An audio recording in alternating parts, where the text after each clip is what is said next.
Most poor and declining neighborhoods in the United States have kids failing school, dilapidated housing, and unsafe neighborhoods. Many organizations will come in, define the problem, and then create programs. The organizations and programs flourish, and not the neighborhood. Bottom line, the problem doesn't go away. It only gets worse. I'm Lori Crever for Communities First Association. These organizations depend on a continuing cycle of poverty to maintain the clients they need, basically the poor, for their organizations to survive. Most of the programs that address the needs of the poor deliver goods and services to them in ways that create dependency. CFA's approach partners with the community to identify problems and create solutions together. We take a multi-layered approach to developing neighborhoods using asset-based community development as its foundation.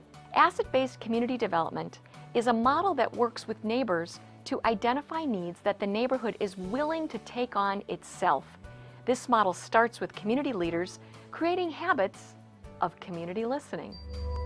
We do community listening by asset mapping surveys, and the way I do those is I basically show up at your house, and if you're there, I do the survey with you. It only takes a couple minutes, and a few of the questions we ask on our surveys are, what do you like about your neighborhood?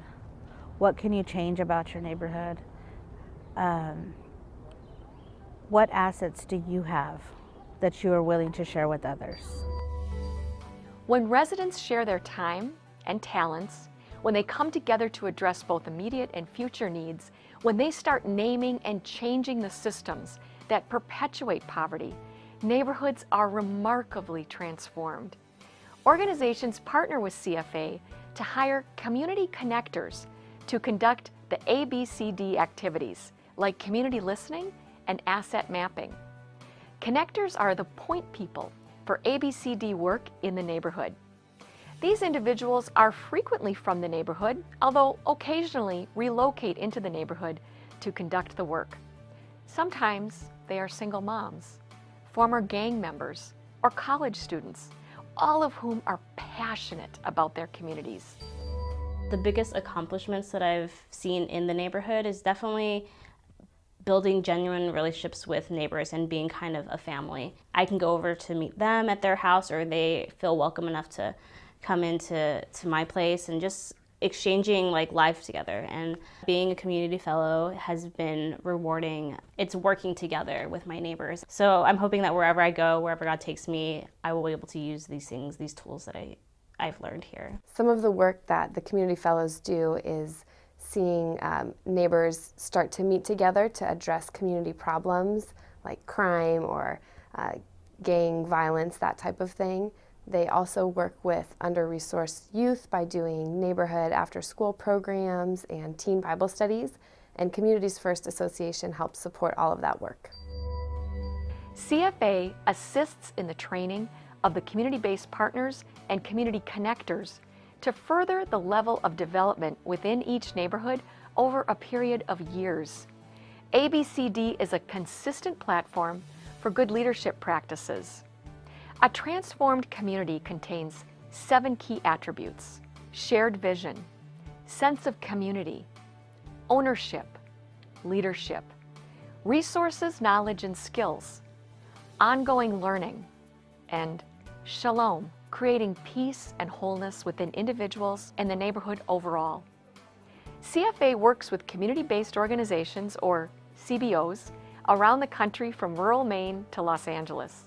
The community connectors at these organizations work through a variety of programs. Some are AmeriCorps members through programs like Public Allies or VISTA. Some receive stipends from funding raised within the community or provided by the city for community work. Still others agree to volunteer a certain number of hours a week in the neighborhood in return for free rent in the neighborhood. There are a variety of ways in which the community connector positions are created, and each is unique to the neighborhood that the connector is a part of, and the community organizations out of which they are based. Kingdom Causes partnership with CFA has been really instrumental to our work on the ground here in our community. CFA provides us with a network of folks that we can meet with and learn from. Also gives us a framework for asset-based community development, the work we do day in and day out. Gives us the tools that we need to meet those folks and help transform our community. CFA is a really good organization from a networking standpoint, from a tool standpoint, from a consultation standpoint. When you're doing Christian asset-based community development, it's a very lonely job. There aren't a lot of people out there doing it. Most of the infrastructure, both in the government and even in the church, is not set up to support long-term development. So the net result of all of that is you run into a lot of obstacles, you run into a lot of closed doors. It can be very frustrating. So being able to have people that you can talk to who've done it, who've walked the road before you, who might have different things to try, and be able to find out what works and what doesn't work with them, it just makes the work stronger that you're doing, as well as encourages you so that you keep on doing it. When a community leader or connector is following the ABCD model, they have stories of breaking through personal, communal, and systemic isolation, developing community assets, and changing systems that perpetuate poverty. When residents work together, it is amazing what begins to improve in these communities. At first, we see things like a cleaner neighborhood, a new after-school program, to fix up a neighborhood park or start a community garden, events, and many other improvements. Within 2 years, neighbors are naming and working together on things they want improved: crime reduction, community safety, and street lighting.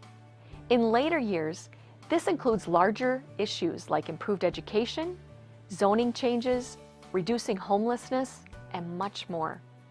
We want to see stronger communities where residents work together on the issues they care about. Citizen empowerment and participation are the bedrock of democratic systems. Community connectors are bringing participatory development practices to more neighborhoods.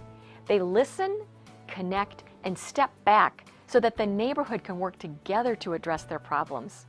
Our connectors have been able to accomplish quite a bit in the time they dedicate to their neighborhoods. On average, over the course of a year, a community connector is able to hold more than 20 community events or meetings, mentors approximately 25 people, and identifies more than 30 potential leaders in their neighborhood to actively participate in the development work. We highly value the work of our community connectors and are excited by the service they provide to the neighborhoods across the country. We welcome the chance to bring them into more neighborhoods and increase the asset-based community development movement further in our neighborhoods.